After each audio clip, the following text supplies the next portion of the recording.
Hello दोस्तों, आप सभी का स्वागत है हमारे चैनल में। आज की इस वीडियो में हम आपके साथ एक इंटरेस्टिंग टेक्निकल इंडिकेटर के बारे में डिस्कशन करेंगे जिसका नाम है इचिमोकू क्लाउड, और साथ ही हम इसकी पाइथन कोडिंग जनरेट करके कुछ बैक टेस्टिंग करेंगे और बाय या सेल सिग्नल जनरेट करने की कोशिश करेंगे। तो यहाँ पे देख रहे हैं हम एक कंपनी है सेल, जिसका हमने चार्ट ओपन कर रखा है और साथ ही यहाँ पर हमने इचिमोकू क्लाउड को लगा रखा है। इचिमोकू क्लाउड जिस तरह से हम अदर इंडिकेटर्स लगाते हैं उसी तरह से इंडिकेटर सेक्शन में जा कर के आप यहाँ से इसे चार्ट में इम्प्लीमेंट कर सकते हैं। ठीक है, जैसे हमने यहाँ पर लिख दिया है तो इचिमोकू क्लाउड आ चुका है। ठीक है, और साथ ही आप इसके कलर कॉम्बिनेशन को अपने अकॉर्डिंग हाईलाइट कर सकते हैं। यहाँ पर देख रहे होंगे तो थोड़ा सा कॉम्प्लिकेटेड लग रहा हो, इसमें एक्चुअल में टोटल 5 लाइन्स होते हैं। ये इंडिकेटर जो होता है ये काफ़ी दिलचस्प इंडिकेटर होता है जो कि प्रेजेंट, पास्ट और फ्यूचर के कैलकुलेशन करके हमको एक प्रिडिक्शन देता है, अनुमान लगाता है कि इसके बेसिस पे हम किस तरह से अपने ट्रेड को प्लान कर सकते हैं। ठीक है, तो पहले मैं ये सारे लाइंस को इंडिविजुअली मैं आपके साथ डिस्कस कर लेता हूँ, उसके बाद फिर हम पाइथन कोडिंग की ओर चलेंगे। तो यहाँ पर सबसे पहले हम सेटिंग्स में चले जाते हैं। यहाँ पर देखिए, यहाँ पर जो टोटल देख रहे हैं ये सारे जो नेम है ये इंग्लिश नेम है, और ये जो इचिमोकू क्लाउड है ये जैपनीज़ द्वारा डेवलप किया गया था, तो इसके नेम जैपनीज़ नेम भी होते हैं। जैसे ये कन्वर्शन लाइन, इसको टेंगन कहा गया है। बेस लाइन इसे कीजून कहा गया है। लेगिंग स्पॉन को चीकू कहा गया है। ठीक है, लीड वन को सेंकू भी। ठीक है, लीड वन लीड टू, और इन दोनों जो होते हैं लीड वन लीड टू है, इनके कंबाइन से क्लाउड बनता है और क्लाउड को कुमो कहा गया है। ठीक है, तो ये नेम है। तो मैं यहाँ पर जो पाइथन की जो कोडिंग करूँगा वो जैपनीज़ नेम के अकॉर्डिंग करूँगा। ठीक है, और यहाँ पर हम लोग कलर कोडिंग के थ्रू डिस्कस करेंगे। वेट,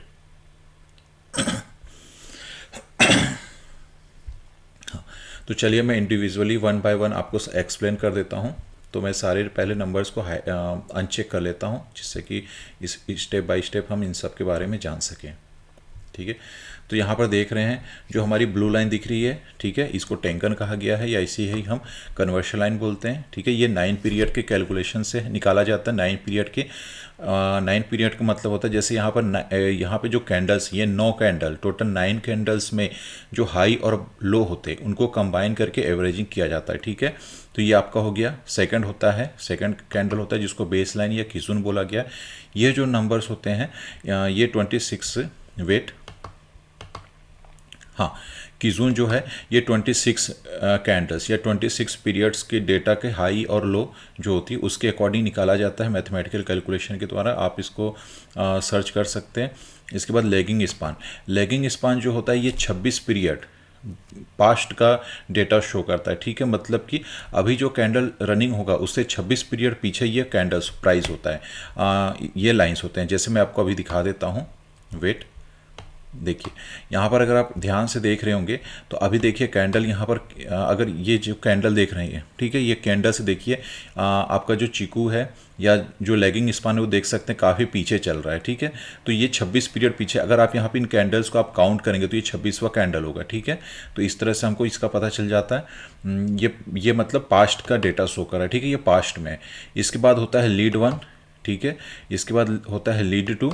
ये दोनों मिल करके क्लाउड को क्रिएट करते हैं। ठीक है, अब क्लाउड देखेंगे तो क्लाउड में भी अगर आप नोटिस करेंगे तो क्लाउड भी 26 पीरियड, जब लीड वन लीड टू को कंबाइन करके मैथमेटिकल फार्मूला में पुट किया जाता है तो इसका जो आउटपुट निकलता है, अगर आप देखेंगे तो प्राइस से ये 26 पीरियड आगे तक की क्लाउड क्रिएट होती है। इस चीज़ को आप याद रखिएगा। ठीक है, यहाँ पर जो लैगिंग स्पान है वो 26 पीरियड पास्ट है और जो आपका क्लाउड है वह 26 पीरियड आगे चल रहा है। ठीक है, फ्यूचर में। तो इसलिए इस इंडिकेटर को पास्ट, प्रेजेंट, फ्यूचर के मैथमेटिकल के कैलकुलेशन पे के आधार पर इसको क्रिएट किया गया है। तो चलिए अब हम इसके बारे में थोड़ा सा स्ट्रेटजी को समझ लेते हैं। इसमें हमको किस तरह से स्ट्रेटजी को बिल्ड करनी है। इसके लिए हम पाइथन में स्ट्रेटजी बिल्ड करेंगे वो होगा कि जो हमारा प्राइस है वो सबसे पहले तो क्लाउड के ऊपर होनी चाहिए। इस चीज़ को हमेशा याद रखिएगा। अगर हमको बाय जोन में बैठना है तो हमारा प्राइस क्लाउड के ऊपर होना चाहिए। ठीक है, पहला कंडीशन। दूसरा कंडीशन होता है कि हमारा जो प्राइस है वो इस कन्वर्शन लाइन के ऊपर होना चाहिए, जो ब्लू लाइन है इसके ऊपर होना चाहिए।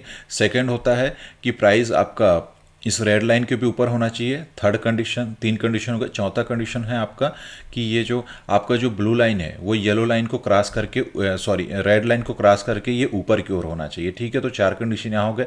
पांचवा कंडीशन है कि ये जो क्रॉसिंग है ये क्लाउड के ऊपर की ओर होनी चाहिए, ठीक है, ये याद रखिएगा। 5 कंडीशन आपके सामने। छठा कंडीशन है कि जो फ्यूचर का जो क्लाउड बनता है, जैसे अभी यहाँ पर हमको इस जगह पर जब ये क्रिएशन हो रहा था, ये जो, तो हमारा जो फ्यूचर क्लाउड था वो ग्रीन सिग्नल के साथ था, ठीक है। तो ये ओवरऑल पॉजिटिव संकेत थे। तो इस तरह से 5-6 कंडीशन जो क्रिएट है, उसके बाद हमको सिग्नल जनरेट होगा कि यहाँ पे हमको बाय की पोजीशन में बैठनी चाहिए, ठीक है।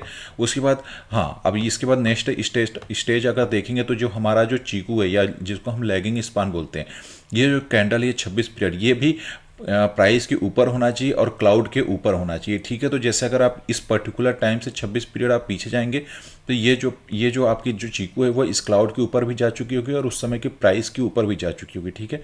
तो इस तरह से हमको ओवरऑल 6 कंडीशन फाइनल होते हैं, तो जिसके बेसिस पे हम बाय सिग्नल जनरेट करते हैं। और यही सेम सिग्नल जस्ट अपोजिट हमको क्लाउड के नीचे मिलते हैं, तो हमको सेल सिग्नल जनरेट होता है। और यदि ये सिग्नल डिस्टर्ब हो, मतलब कि जैसे यहाँ पर देखिए इस जगह पर क्या हो रहा है, प्राइस तो क्लाउड के ऊपर है, बट सब कुछ ओके है, बट प्राइस अगर देखेंगे तो प्राइस जो है आपका इस कन्वर्शन लाइन के नीचे है, ठीक है। तो ये जो कंडीशन है इसमें हमारा सिग्नल मिसमैच हो रहा है, ठीक है। तो ये हमारे लिए जनरेशन है, यहाँ इसको हम इस जगह पे हम ट्रेड नहीं करेंगे। और याद रखिएगा जब प्राइस क्लाउड के अंदर होता है, ठीक है, तो प्राइस जब भी क्लाउड के अंदर होता है तो इसे एक तरह से कंसोलिडेट कहा गया है। प्राइस इस पर्टिकुलर टाइम पे कंसोलिडेट हो रहा है, मतलब कि प्राइस या तो अपसाइड मूव कर सकता है या डाउन साइड मूव कर सकता है। इस चीज़ को याद रखिए। और यहाँ पर हमेशा याद रखिएगा कि जो भी लाइन आपको फ्लैट नज़र आ रही है, जैसे कि यहाँ पर क्लाउड का जो ये रेड वाला जो लाइन है ये 52 पीरियड का होता है, ठीक है। तो ये काफ़ी सॉलिड माना गया है। अगर प्राइस क्लाउड के अंदर है और ये लाइन कंटिन्यू हॉरिजॉन्टल क्रिएट कर रही है, तो ये ऐसा सपोर्ट ट्रीट करेगी प्राइस को और बूस्ट करके ऊपर की ओर प्राइस को ऊपर की ओर भेज सकती है, ठीक है। तो ये काफ़ी अच्छा एक सपोर्ट ट्रीट करता है, इस चीज़ को भी आपको याद रखना होगा। अब देखिए यहाँ पर क्या हुआ था, कुछ देर के बाद यहाँ पर जब ये प्राइस इसके अंदर था, मतलब कि क्लाउड के अंदर रहा होगा, उस समय यहाँ पर इसे कुमो ट्विस्ट कहा गया, ठीक है। मतलब कि क्लाउड जो है वो ग्रीन से रेड में कन्वर्ट हो गया, मतलब कि ये गिराने का सिग्नल जनरेट हो चुका था, ठीक है। परंतु यहाँ पर क्या हुआ, इस पर्टिकुलर टाइम पे प्राइस ने सपोर्ट लिया और अपसाइड मूव किया, और यहाँ पर आपका जो सिग्नल है फ्यूचर में ये ट्विस्टिंग होना शुरू हो गया और फिर से ये ग्रीन में हो गया, ठीक है। तो इस तरह की ये कंडीशन थे। तो इनको हम पाइथन के कोडिंग में जानने की कोशिश करते हैं। तो चलिए मैं पाइथन की कोडिंग मैं आपको ले चलता हूँ। यहाँ पर सबसे पहले अगर आप हमारी पुरानी पाइथन की वीडियो देखा होगा तो हमने वहाँ पे किस तरह से वाई फाइनेंस को इंस्टॉल करते हैं, पाइथन के सॉफ्टवेयर को इंस्टॉल करते हैं, इन सब के बारे में हम पहले ही डिस्कस कर चुके हैं। आप पुरानी वीडियोस में देख सकते हैं, ठीक है। तो वहाँ पर हमने वाई फाइनेंस को यहाँ पर इंस्टॉल कर रखा है, ठीक है। उसको फिर मैंने इंपोर्ट किया है। फिर भी मैं यहाँ पर आपको वाई फाइनेंस को इंस्टॉल करना बता देता हूँ किस तरह से हम करते हैं। वेट, यहाँ पर आपको लिखना है, एक कोड लिखना होता है PIP, ठीक है, इंस्टॉल वाई फाइनेंस, ठीक है। तो इस तरह से हम ये टाइप कर लेते हैं। वेट, इनको इंस्टॉलेशन के लिए हमें थोड़ा वेट करना पड़ेगा, ठीक है। देखो हमको हमारे पास इस तरह से हम ये इंस्टॉल हमारा हो चुका है, ठीक है। तो ये टोटल सारे के सारे इंस्टॉल हो चुके हैं, ठीक है। तो इस तरह से वाई फाइनेंस के जो भी पैरामीटर्स होते हैं, जो भी इसके डेटा होते हैं इंस्टॉल हो चुके हैं। फिर उसको हमने यहाँ पर इस वाले कोड में इंपोर्ट किया है, ठीक है, वाई फाइनेंस ऐसा वाई, ठीक है। इसके बाद हमने क्या किया, data is equal to y finance YF dot download, और हमने एक कंपनी है नेशनल एल्यूमिनियम डॉट NS, इस कंपनी का हमें डेटा चाहिए। कौन सी पीरियड का, हमने यहाँ पे टोटल 10 डेज लिखा हुआ है और इंटरनल 15 मिनट है, तो इसको मैं करता हूँ 5 मिनट। और अभी हमने सेल का देखा हुआ है, तो यहाँ पे मैं सेल का ही स्टॉक देख लेता हूँ, सेल को ही मैं देख लेता हूँ, ठीक है। तो इस तरह से हमने यहाँ पे सेल का भी लिख दिया। अब अगर आप देख रहे होंगे तो पिछले वीडियो में हमने ये 3 लाइन्स रखा हुआ है, इससे हम टोटल विड्थ, कॉलम, रो, ये सारी चीज़ों को हम कम्प्लीटली देखना चाहते हैं। तो इन डेटा को हमने पुट किया हुआ है, आप देख सकते हैं, ठीक है। उसके बाद यहाँ पर जैसे मैंने बताया हुआ था कि हमने क्या बताया हुआ था कि जो हमारा जो ब्लू लाइन था, जिसको हम कन्वर्शन लाइन या फिर टेंगन बोलते हैं, वो होता है, वो 9 पीरियड का होता है, ठीक है। 9 पीरियड के मैक्सिमम और 9 पीरियड के मिनिमम, इनके हाई और लो को मार करके फिर उसकी जो एवरेजिंग निकाला जाता है, ठीक है। तो उससे ये टेंगन क्रिएट होता है, ठीक है। तो यहाँ पे मैं इसको, ये हमारा पहला लाइन हो चुका है टेंगन का। अब इसके बाद हमने बताया हुआ है कि जो नेक्स्ट लाइन होता है, जो रेड कलर की थी, जिसको वहाँ पर जिसे हम कीजून भी बोलते हैं, और यहाँ पर इसका नेम था वेट। ठीक है, हाँ, इसका नाम था बेस लाइन। ठीक है, जिसको जैपनीज नेम में कीजून बोला गया। ठीक है, तो यहाँ पर इसके लिए हमको 26 पीरियड का मैक्सिमम, 26 पीरियड का लो, ठीक है, मिनिमम, इसकी डेटा करके फिर इसकी हमको एवरेजिंग कर लेते हैं। ठीक है, तो ये हमारा सेकंड हो गया, सेकंड लाइन हो गई। ठीक है, अब सेंकू ए का मतलब होता है क्लाउड का जो स्पान ए था, जो ब्लू कलर से था। वेट, ये वाली, ये जो टॉप की, ये जो ग्रीन कलर बना रही है, सॉरी, ग्रीन कलर जो बना रही है, ये स्पॉन ए हो गया, और ये जो रेड कलर बना रही है स्पॉन बी हो गया, और इन दोनों को मिलाकर के ये क्लाउड बनता है। ठीक है, तो यहाँ पर हम पहले तो अब यहाँ पर देखिए क्या, सेंकू ए बनाने के लिए सबसे पहले हमको क्या चाहिए था, यहाँ पर हमको टैंकन, मतलब कि हमारा कन्वर्शन लाइन और बेस लाइन, इन दोनों को कंबाइन करना था, फिर डिवाइड बाय 2 किया, और इसको हमको शिफ्ट करना है कहाँ पर, 26 पीरियड फ्यूचर में। ठीक है, तो इसको 26 पीरियड फ्यूचर में हमने शिफ्ट किया। अब जो सेकंड लाइन थी, जो सेंकू बी बनना था, ठीक है, ये तो हमारा सेंकू ए हो चुका है। ठीक है, ये हो चुका है, या फिर कहा जाए तो स्पान ए हो चुका है। अब हमारे को काम करना था स्पान टू का। स्पान टू में हमको 52 पीरियड की डेटा चाहिए था। ठीक है, 52 पीरियड का हाई लो हमने निकाला, उसका मैक्स निकाला। 52 पीरियड के कैंडल्स या 52 पीरियड में जो टोटल हाई था और उसमें सबसे जो लो था, इनको कंबाइन किया गया, उसकी फिर से हमने कैलकुलेशन किया, और इसको भी हमने 26 पीरियड फ्यूचर में शिफ्ट करने का था। ठीक है, तो इस तरह से हमको टैंकन, कीजून, सेंकू है, सेंकू भी, ठीक है, मिल चुका। और चीकू, चीकू का मतलब होता है कि जो हमारी एडजस्टमेंट क्लोज होती है प्रेजेंट की, उसको हमको पास्ट में 26 पीरियड बिफोर उसको पास्ट में शिफ्ट करना है, तो इसको -26 कर दिया। तो इस तरह से हमको 5 लाइन मिल चुका है। ठीक है, तो ये हमारा हो गया इचिमोकू क्लाउड का सारा मैथमेटिकल कैलकुलेशन।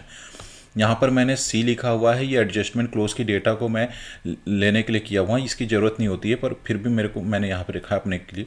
अब यहाँ पर देखो, मैंने कुछ कंडीशंस क्रिएट किया है। ठीक है, जिस कंडीशन को मैंने वहाँ पर बताया था, ये कंडीशन क्या था, टैंकन।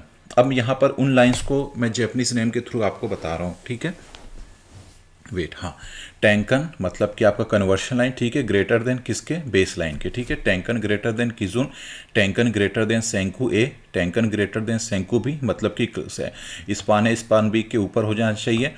ठीक है, इसके बाद आपका किजून ग्रेटर देन सेंकू ए, मतलब कि जो रेड लाइन था वो आपका क्लाउड के ऊपर हो जाना चाहिए। सेकंड कंडीशन ये हो कह रहा है।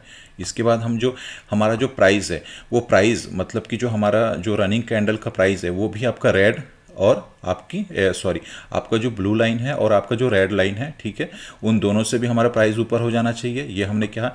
उसके बाद हमने ये कहा है कि जो हमारा प्राइस है वो हमारा सेंकू ए और सेंकू बी, मतलब स्पान ए स्पान बी, या कहा जाए तो क्लाउड के ऊपर हो जाना चाहिए।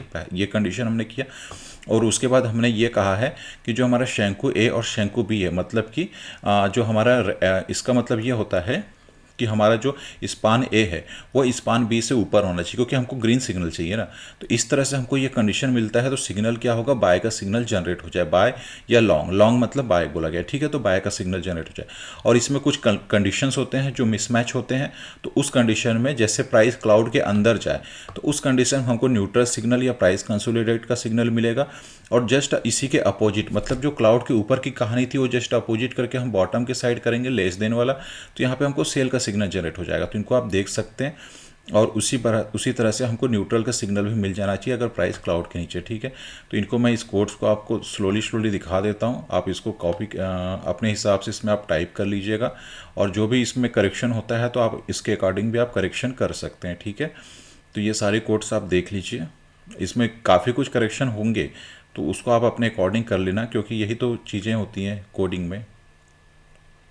ठीक है, ये सारी चीज़ें हो चुकी है। अब यहाँ पर मैंने नेक्स्ट स्टेप किया हुआ है।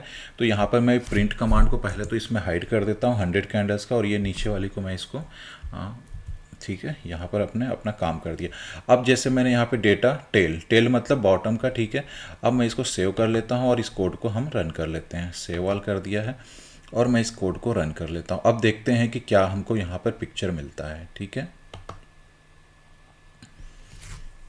वेट,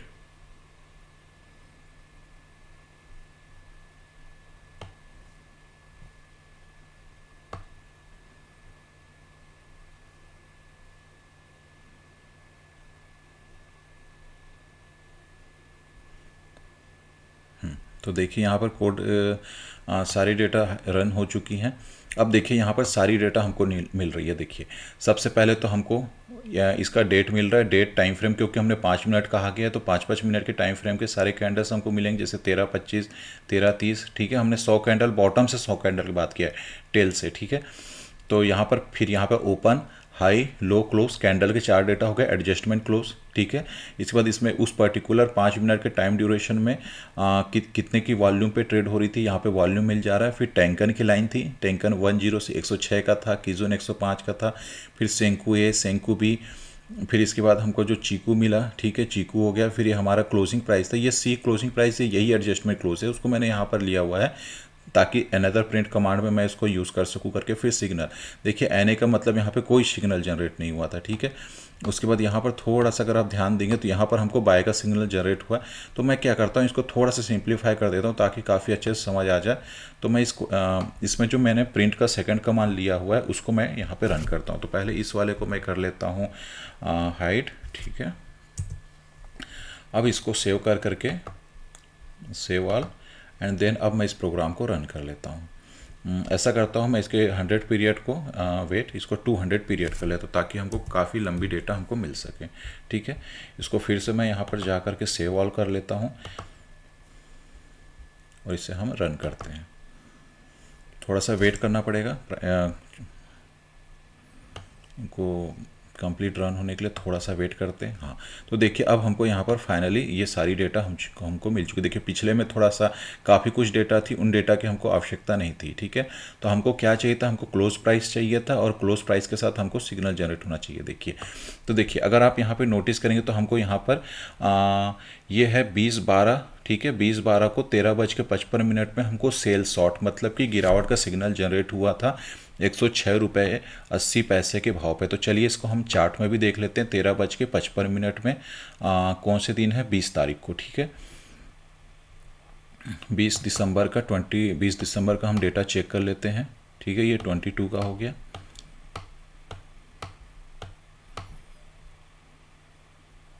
ये 20 दिसंबर हम आ चुके हैं। 20 दिसंबर हमको 13 बजे के आसपास हमको देखना है। ठीक है,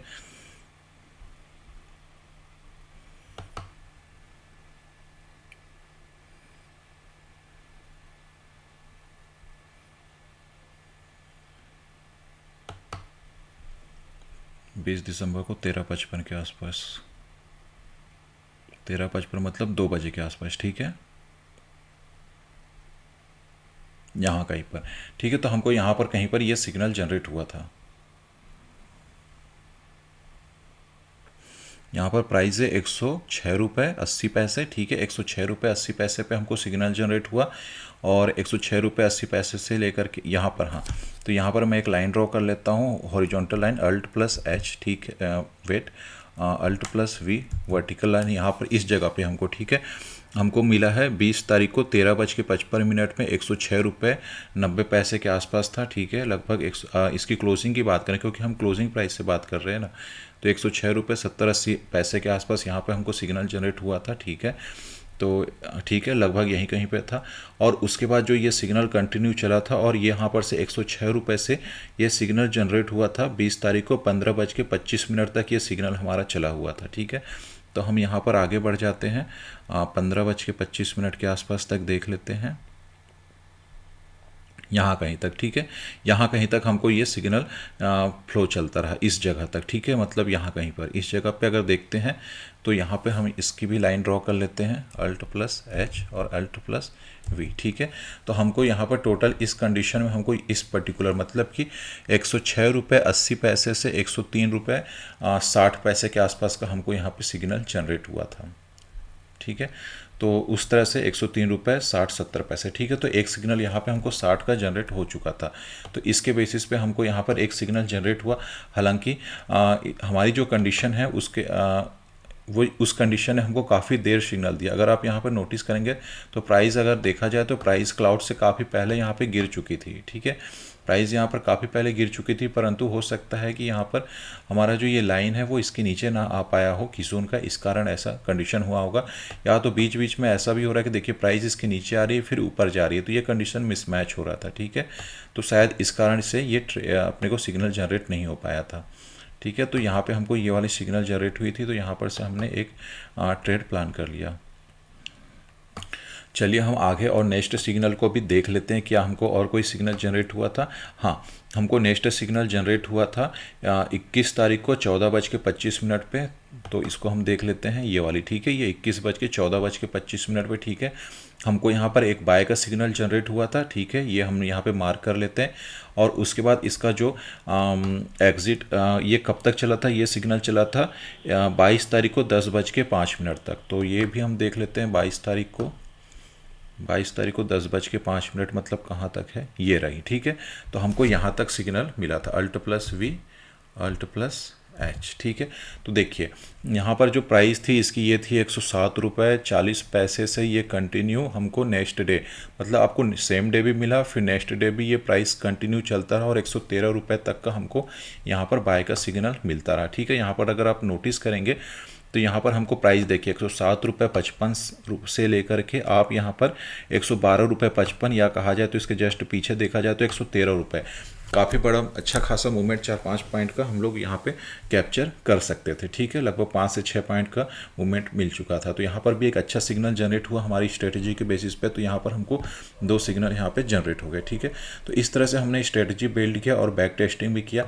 देखिए यहाँ पर हमको कुछ छोटे छोटे सिग्नल्स भी जनरेट हुए हैं। देखिए यहाँ पर हमको 112.70 रुपये मिले, यहाँ पर फिर वो 112 रुपये, यहाँ पर ये छोटे छोटे सिग्नल्स जनरेट हुए हैं, बट ये सिग्नल्स हमारे लिए फॉल्स सिग्नल्स जनरेट हुए। यहाँ पर इस कंडीशन में हो सकता है कि आपका स्टॉप लॉस हिट हो सकता था। ठीक है, हाँ अगर आप थोड़ी लंबे टाइम फ्रेम पे स्टॉप लॉस लेते हैं तो शायद ना हो। ठीक है, बट यहाँ पर कुछ देखिए कुछ छोटे छोटे आपको सिग्नल जनरेट, जैसे यहाँ पे बाय का भी दिखा है 113 रुपये में, परंतु यहाँ पे देखिए प्राइस रिवर्स हो गया 112.80 हो गए।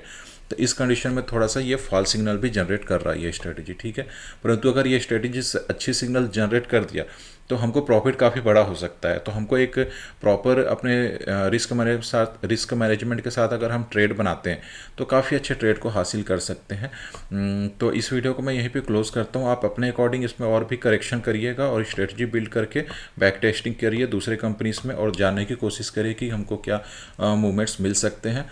तो आज के लिए मैं इस वीडियो को क्लोज करता हूँ। मिलते हैं नेक्स्ट वीडियो में कुछ न्यू इंटरेस्टिंग टॉपिक के साथ। तो लाइक एंड सब्सक्राइब करना ना भूलें। Thank you.